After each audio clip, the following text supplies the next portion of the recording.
Hello दोस्तों, अब हम लोग नया चैप्टर स्टार्ट करने वाले हैं जो चैप्टर का नाम है कि application of matrices and determinant.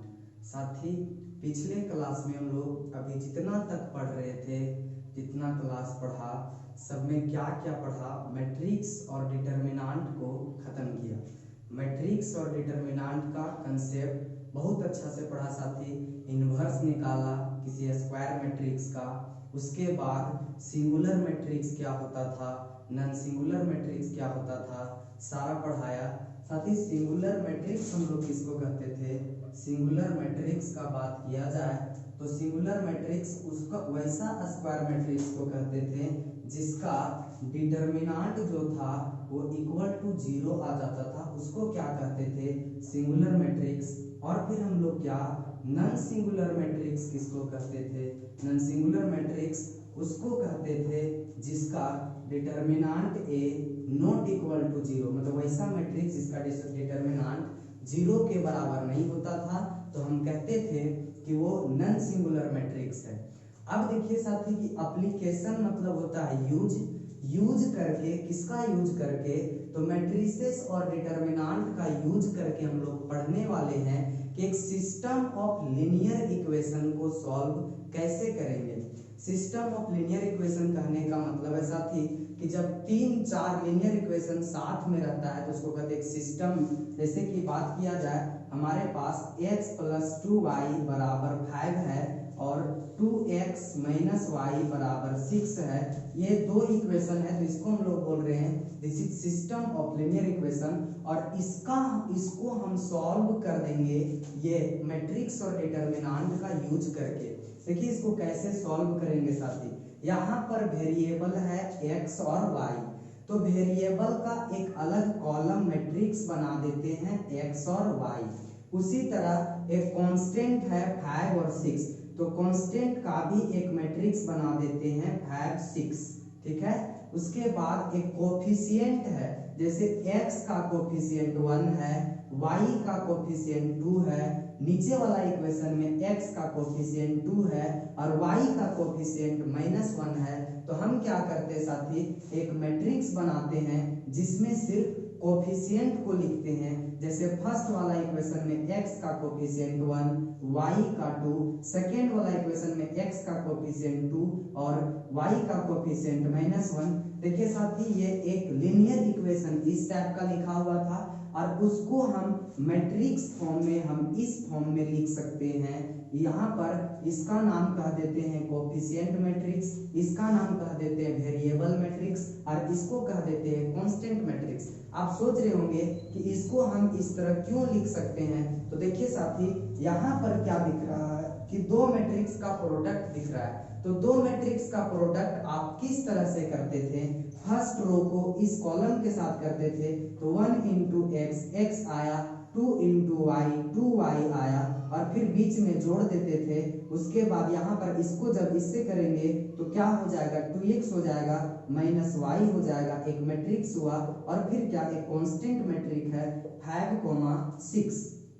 तो अब देखिए साथी यहाँ पर दो मैट्रिक्स इक्वालिटी में बात कर रहा है कि दो मैट्रिक्स इक्वल होगा, ये दोनों मैट्रिक्स इक्वल होगा। इसका मतलब क्या होता है इक्वालिटी ऑफ टू मैट्रिक्स में, कि सबसे पहले बराबर होने के लिए दो मैट्रिक्स को उसका ऑर्डर तो सेम होना पड़ेगा। तो देखिए साथी ये भी 2/2 का और ये भी 2/2 का। फिर कहता है कि corresponding element of each row and column are equal. तो कोरेस्पॉन्डिंग एलिमेंट जैसे फर्स्ट रो फर्स्ट कॉलम वाला फर्स्ट रो फर्स्ट कॉलम के इक्वल होगा, मतलब x + 2y = 5 होगा और 2x - y = क्या होगा, 6 होगा। और यही मेरा सिस्टम ऑफ लीनियर इक्वेशन था साथी। देखिए कि इसको हम इस फॉर्म में लिख सकते हैं और इस फॉर्म में लिखते हैं, इसको बोलते हैं मैट्रिक्स फॉर्म।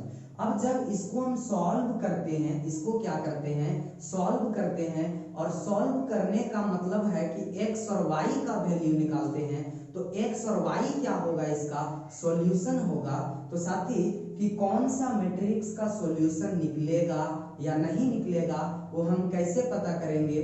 तो जिस सिस्टम ऑफ लीनियर इक्वेशन का सॉल्यूशन एग्जिस्ट करता है उसको consistent system of linear equation कहते हैं, और जिसका सॉल्यूशन एग्जिस्ट नहीं करता है उसको इनकंसिस्टेंट कहते हैं। तो साथी यहाँ पर अब इसको क्या करेंगे, इसको सॉल्व करेंगे। इससे पहले हम बता रहे हैं कि कंसिस्टेंट कब कहेंगे हम, कि ये system of linear equation, A system of linear equation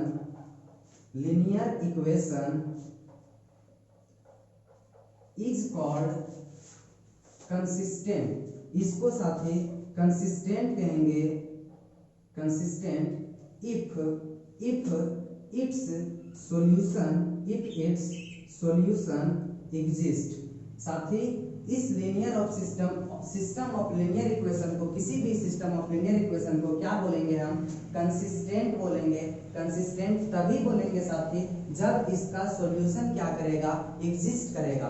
अब बताइए कोई भी इक्वेशन का सॉल्यूशन क्या होता है, तो सॉल्यूशन किसी का यूनिक होता है, किसी का मेनी सॉल्यूशन होता है।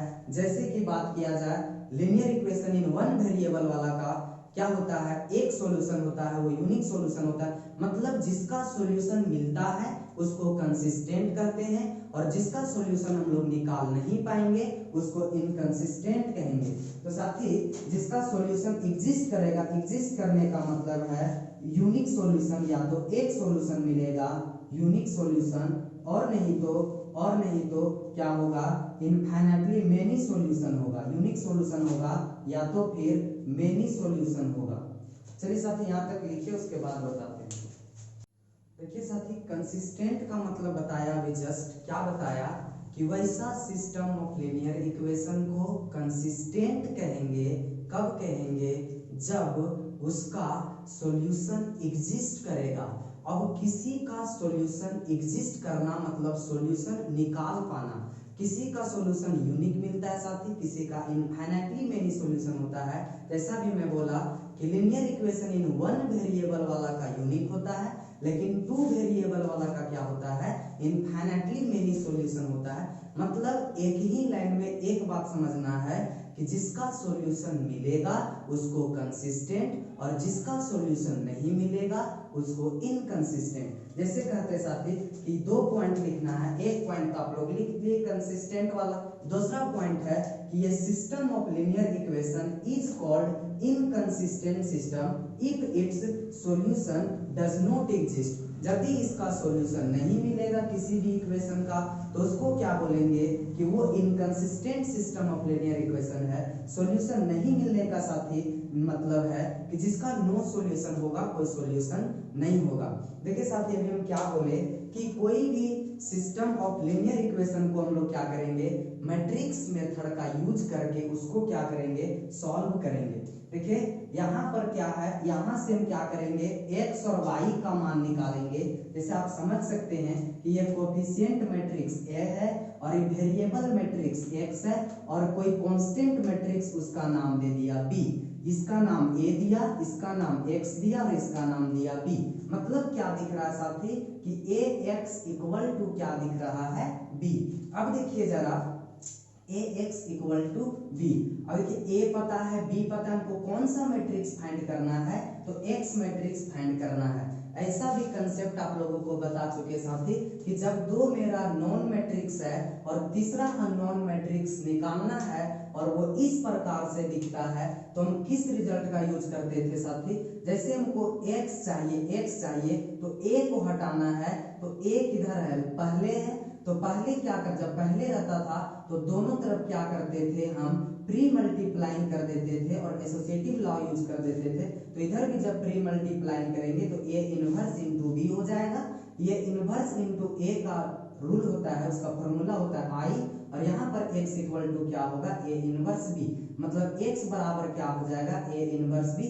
मतलब x निकालने के लिए क्या करना पड़ेगा, a इनवर्स निकालना पड़ेगा, b हमको पता रहेगा साथी। दोनों को गुना कर देंगे तो x निकल जाएगा, और x मेरा वेरिएबल मैट्रिक्स है, और x का मतलब है कि x और y जो ये वाला इसका सॉल्यूशन था वो निकल जाएगा। देखिए एक हम general system of linear equation लेके चलते हैं, उसको मैट्रिक्स मेथड में कैसे लिखते हैं साथी उसको बताते हैं। उसके बाद हम कंसिस्टेंट, आप बताइए कि जिसका सॉल्यूशन एग्जिस्ट करता है वो तो कंसिस्टेंट है, लेकिन कब समझेंगे कि ये इसका मतलब कंसिस्टेंट होगा या नहीं होगा, हम देख के कैसे बता देंगे साथी वो बताते हैं। इस बात को आप क्या कीजिए, लिख लीजिए थोड़ा साथी। जैसा कि अभी हम बोले थे कि कोई भी सिस्टम ऑफ लीनियर इक्वेशन को क्या कर सकते हैं, मैट्रिक्स का यूज करके, हम मैट्रिक्स मेथड का यूज करके उसको सॉल्व कर सकते हैं, मतलब x y z का वैल्यू निकाल सकते हैं। देखिए साथी अभी क्या किया मैं, लेट अस कंसीडर एक system of linear equation consider कर लिया साथी। 3 इक्वेशन है, 3 वेरिएबल है x y z और 3 इक्वेशन भी है। इसको हम क्या करेंगे साथी, मैट्रिक्स मेथड का यूज करके सॉल्व करेंगे। जरा देखिए क्या बोले हम, अभी बताया था मैं कि एग्जांपल लेके 2 इक्वेशन कि उसको हम एक मैट्रिक्स फॉर्म में लिख दिए थे। पहले किसको लिखे थे साथी, कोफिशिएंट मैट्रिक्स को, फिर इनटू में वेरिएबल मैट्रिक्स को, और इक्वल टू के बाद लिखे थे हम कांस्टेंट मैट्रिक्स को। और वो जो फॉर्म था वो क्या कर रहा था, इक्वेशन को सेटिस्फाई कर रहा था, मतलब उस इक्वेशन को उस रूप में हम लिख सकते थे। देखिए साथी क्या बोल रहे हैं कि the above system of linear equation, जो भी सिस्टम ऑफ लीनियर इक्वेशन ऊपर में लिखे हैं, can be written in matrix form. इसको साथी हम एक मैट्रिक्स फॉर्म में लिख सकते हैं। और पहले किस मैट्रिक्स बनाएंगे तो पहले किसको रखेंगे, पहले कोफिशिएंट मैट्रिक्स लिखना है। तो किसका कोफिशिएंट, x का कोफिशिएंट को फर्स्ट कॉलम में, एंड y का कोफिशिएंट को सेकंड कॉलम में, एंड z का कोफिशिएंट को थर्ड कॉलम में। फिर इनटू में आपको वेरिएबल मैट्रिक्स बनाना है साथी, और वेरिएबल मैट्रिक्स जो वेरिएबल रहेगा उसी का एक कॉलम मैट्रिक्स बना देना है। वेरिएबल कौन कौन है, x y और z, तो वेरिएबल को हमेशा कॉलम मैट्रिक्स बना देते हैं। उसके बाद इक्वल टू के बाद जो कांस्टेंट रहता है साथी d1 d2 एंड d3, इसको क्या करते हैं, एक कांस्टेंट मैट्रिक्स बना देते हैं। अब इतना इंटू इतना बराबर कांस्टेंट मैट्रिक्स हो जाता है। अगर इसको देखना चाहते हैं आप तो किस रूप में दिख रहा है, ये इसको एक कोफिशिएंट मैट्रिक्स था, नाम दिया a, ये मेरा वेरिएबल मैट्रिक्स x है साथी, और ये मेरा कांस्टेंट मैट्रिक्स b है। मतलब मान लिया वेयर जहां पर a बराबर, a को क्या माना, ये पूरा कोफिशिएंट मैट्रिक्स को क्या कर दिया a, उसके बाद जो वेरिएबल मैट्रिक्स था उसको x कर दिया साथी, और जो कांस्टेंट मैट्रिक्स था उसको क्या कर दिया b। मतलब वो किसके रूप में दिखा, ax इक्वल टू b के रूप में दिखा। अब हमको क्या चाहिए, जब इसको सॉल्व करना होता है तो हमको x y और z का मान चाहिए। तो यहाँ से x y और z का मान निकालना है, मतलब वेरिएबल मैट्रिक्स का मान निकालना है, मतलब x का वैल्यू निकालना है। किसका निकालना है, x का। x का जब वैल्यू निकालेंगे इसका मतलब ये वाला x चाहिए, और a और b टू नॉन मैट्रिक्स है, दोनों का वैल्यू पता है पर x का नहीं पता है, तो प्री मल्टीप्लाइंग कर देंगे a इनवर्स से। तो मेरा क्या निकल जाएगा साथी, a इनवर्स, मतलब कि x निकल जाएगा। यहां तक पहले लिखे साथी, उसके बाद बताते हैं।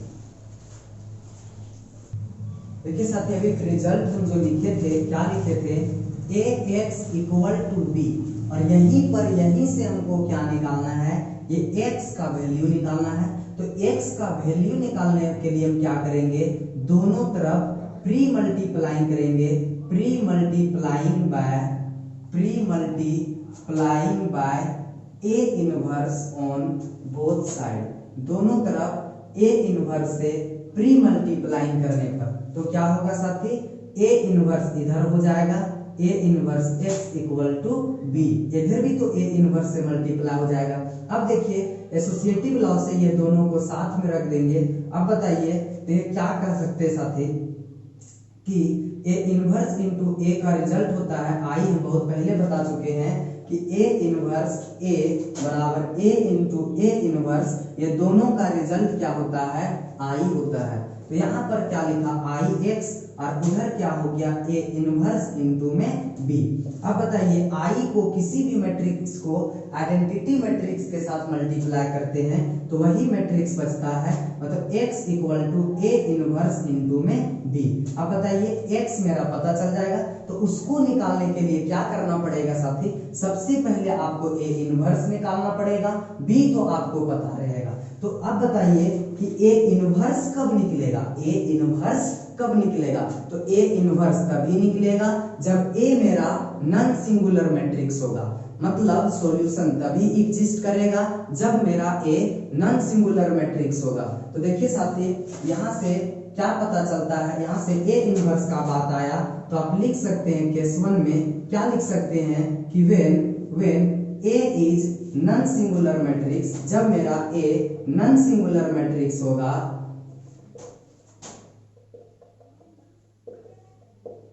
नॉन सिंगुलर मैट्रिक्स होगा साथी, मतलब दैट इज हम कह सकते हैं कि जब मेरा determinant A not equal to 0 होगा, इसका मतलब क्या हो जाएगा कि ए इनवर्स क्या करेगा, एग्जिस्ट करेगा।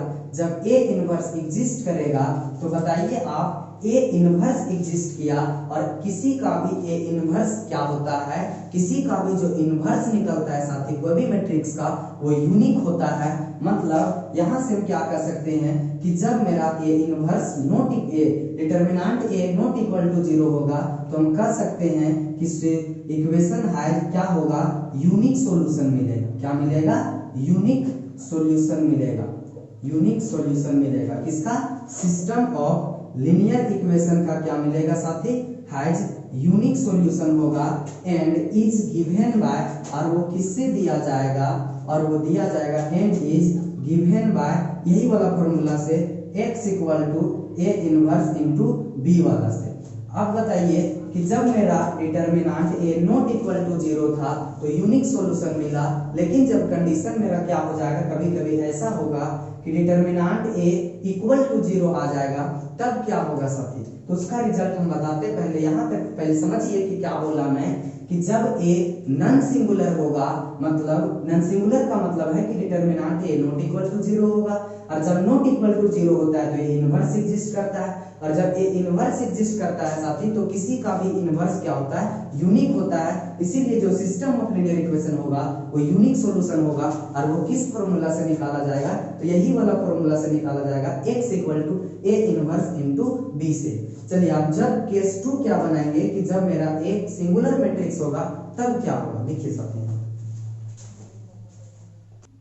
अब देखिए साथी दूसरा कंडीशन है कि जिस समय आप सिस्टम ऑफ लीनियर इक्वेशन को मैट्रिक्स फॉर्म में बदल के और जब डिटर्मिनेंट ए निकालते रहिएगा, उस समय अगर आपका वैल्यू 0 आ जाता है, मतलब ए मेरा सिंगुलर मैट्रिक्स हो जाता है, तब हम क्या कहेंगे, वहां से हम ये नहीं पता कर सकते हैं कि वो कंसिस्टेंट होगा या इनकंसिस्टेंट होगा। तब हमको एक बात और कैलकुलेट करना पड़ेगा, निकालना पड़ेगा। जब मेरा डिटर्मिनेंट ए 0 हो जाएगा तब क्या होगा साथी, हमको एक और बात निकालना पड़ेगा, एडजॉइंट ए इंटू बी। क्या निकालना पड़ेगा, एडजॉइंट ए इंटू बी। और जब एडजॉइंट ए इंटू बी करने पर वो नॉन जीरो मैट्रिक्स आता है, वो मतलब कि जीरो मैट्रिक्स नहीं आता है, तब हम क्या बोलते हैं कि then system of linear equation, then system of linear equation, उसके पास जो होगा linear equation has no solution, इसके पास नो सॉल्यूशन होगा एंड इनकंसिस्टेंट हो जाएगा। क्या हो जाएगा, इनकंसिस्टेंट। जब सॉल्यूशन नहीं निकलता है साथी तो हम क्या कह देते हैं, वो इनकंसिस्टेंट हो जाता है। अगर यदि मान लीजिए दो पॉसिबिलिटीज है, या तो 0 आ जाता है या तो 0 नहीं आता है। मान लीजिए इफ यदि एडजॉइंट ए इंटू बी करने पर मेरा क्या हो जाए, एडजॉइंट ए इंटू बी करने पर 0 आ जाए, तब क्या होगा, तब क्या होगा, यहाँ से वो कंसिस्टेंट भी हो सकता है साथी, वहां यहाँ से क्या होगा, वो कंसिस्टेंट भी हो सकता है और नहीं तो इनकंसिस्टेंट भी हो सकता है। कंसिस्टेंट होगा जब, कंसिस्टेंट जब होगा तो यहाँ से मेनी सॉल्यूशन मिलेगा। जब कंसिस्टेंट होगा, इतना इस कंडीशन के बाद कंसिस्टेंट होगा तब क्या होगा, मेनी सॉल्यूशन मिलेगा, और यदि इनकंसिस्टेंट होगा तो नो सॉल्यूशन मिलेगा। ये बात आप ध्यान में रख लीजिएगा साथी, यहाँ तक लिखिए।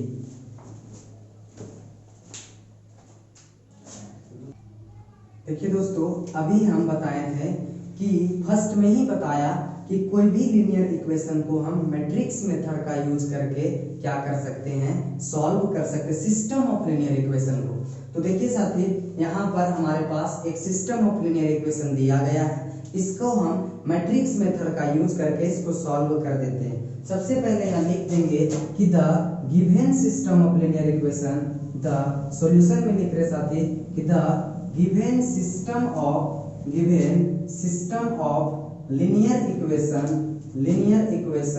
can be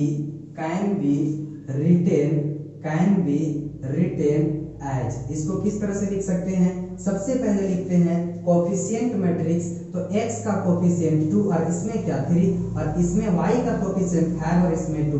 पहले कोफिशिएंट मैट्रिक्स, उसके बाद वेरिएबल मैट्रिक्स, वो भी कॉलम मैट्रिक्स में, और उसके बाद कांस्टेंट मैट्रिक्स। तो कांस्टेंट कौन कौन है, 1 और 7। देखिए साथी, इसका नाम a दे देता था, इसका नाम x और इसका नाम क्या दे देते था, b, वेयर जहां पर a बराबर क्या है साथी, a बराबर एक कोफिशिएंट मैट्रिक्स 2 3 5 2 एंड x बराबर एक variable matrix x y and b बराबर एक मैट्रिक्स है कांस्टेंट मैट्रिक्स जो है 1 and 7। देखिए अब यहाँ के बाद क्या बोला था कि यहाँ से हम क्या लिख सकते हैं, यदि x का मान निकालना है तो क्या लिख सकते हैं साथी, x बराबर a इनवर्स इंटू b। ये कैसे आया वो आप देखे साथी, दोनों तरफ प्री मल्टीप्लाइंग करने के बाद, अभी कंसेप्ट में मैं बताया। तो देखिए सर, x बराबर क्या लिख सकते हैं, a इनवर्स इंटू b, इसको इक्वेशन 1 किया। अब a इनवर्स निकालने के लिए क्या करेंगे, सबसे पहले डिटरमिनेंट a निकालेंगे ना। अब क्या निकालेंगे हम, डिटरमिनेंट a निकालेंगे। तो a का डिटरमिनेंट, a मेरा ये वाला है, इसका डिटरमिनेंट निकालेंगे 2 3 5 2। तो क्या होगा, 2 2 जा 4 5 3 जा 15, मतलब माइनस 11 माइनस 11 और ये नॉट इक्वल टू 0 है। मतलब जब determinant a not equal to 0 हो गया, मतलब नॉन सिंगुलर मैट्रिक्स आया, तो क्या होगा, इसका यूनिक सॉल्यूशन मिलेगा। क्या होगा, यूनिक सॉल्यूशन मिलेगा साथी। अभी मैं बताया था कि जब determinant a not equal to 0 होता है तो वो सिंगुलर मैट्रिक्स हो गया, मतलब a इनवर्स एग्जिस्ट करेगा, और जब a इनवर्स एग्जिस्ट करेगा तो वह उसका यूनिक सॉल्यूशन मिलेगा। तो हम यहाँ पर क्या लिख सकते हैं, सिंस, यहाँ लिख सकते साथी, since determinant a not equal to 0, therefore the system of equation, लिख सकते हैं कि the system of equation is consistent. क्या होगा, कंसिस्टेंट होगा एंड हैज यूनिक सॉल्यूशन, और वो क्या होगा साथी, और यूनिक सॉल्यूशन होगा, यूनिक सॉल्यूशन। तो अब बताइए यूनिक सॉल्यूशन निकालने के लिए, और ये भी बताए थे कि unique solution and is given by, वो दिया जाएगा x बराबर a इनवर्स इनटू b से। तो इससे पहले हमको a इनवर्स निकालना पड़ेगा। तो a इनवर्स निकालने के लिए क्या जरूरी होता है, a इनवर्स बराबर होता है 1 by determinant a into adjoint a। ये पिछला चैप्टर में मैं बताया साथी। तो डिटरमिनेंट a तो हम निकाल चुके हैं, अब क्या निकालेंगे, एडजॉइंट a। तो जब एडजॉइंट a निकालेंगे तो एडजॉइंट a कैसे निकलता है साथी, 2/2 वाला बहुत आसान है, बहुत आसान। क्या करना पड़ता है, क्या करना पड़ता है, एडजॉइंट a बराबर प्राइमरी वाला का इंटरचेंज, इसको क्या कीजिए, इंटरचेंज कीजिए। तो दोनों जगह 2 है तो 2 2 ही दिखेगा। यहाँ पर ये दोनों का साइन चेंज, तो क्या हो जाएगा, -3 एंड -5। तो a इनवर्स निकल जाएगा साथी।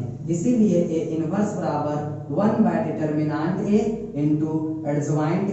तो डिटरमिनेंट a का वैल्यू क्या, -11, तो -1/11 हो जाएगा, और एडजॉइंट a का वैल्यू क्या है, 2 -3 -5 एंड 2।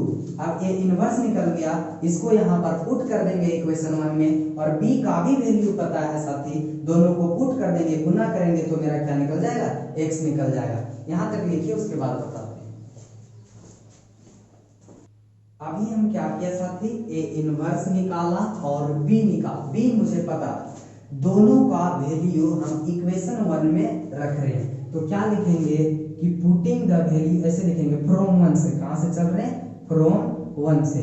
तो जब 1 से चलेंगे तो क्या निकलेगा, x निकलेगा।